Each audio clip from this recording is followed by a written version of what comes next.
أعوذ بالله من الشيطان الرجيم. پناہ مانگتا ہوں میں اللہ کی شیطان مردود سے.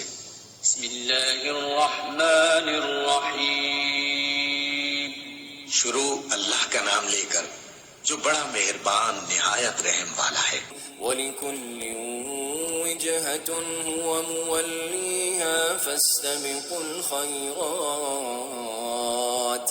أَيْنَمَا تَكُونُوا يَأْتِ بِكُمُ اللَّهُ جَمِيعًا إِنَّ اللَّهَ عَلَى كُلِّ شَيْءٍ قدير. ومن حيث خرجت فول وجهك شطر المسجد الحرام وإنه للحق من ربك وما الله بغافل عما تعملون.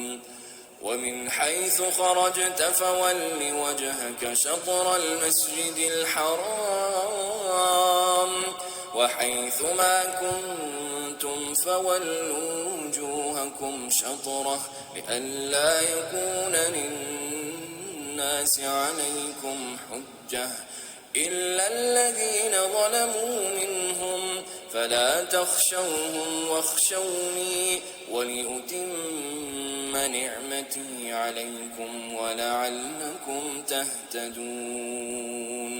كما أرسلنا فيكم رسولا منكم يتلو عليكم آياتنا ويزكيكم ويعلمكم الكتاب والحكمة ويعلمكم ما لم تكونوا تعلمون فاذكروني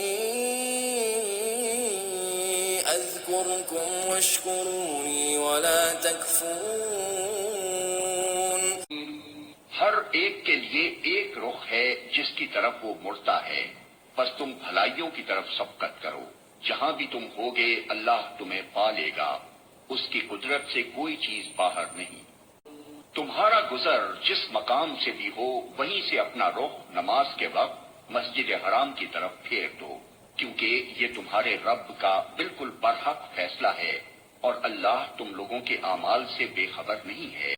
اور جہاں سے بھی تمہارا گزر ہو اپنا رخ مسجد حرام ہی کی طرف پھیرا کرو، اور جہاں بھی تم ہو اسی کی طرف منہ کر کے نماز پڑھو تاکہ لوگوں کو تمہارے خلاف کوئی حجت نہ ملے.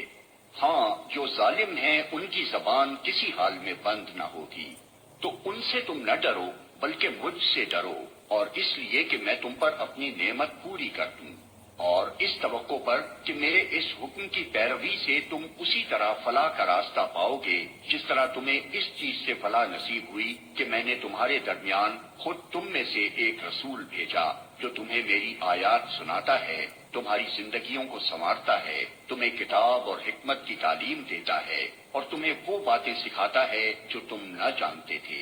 لہذا تم مجھے یاد رکھو، میں تمہیں یاد رکھوں گا، اور میرا شکر ادا کرو، کفران نعمت نہ کرو. أعوذ بالله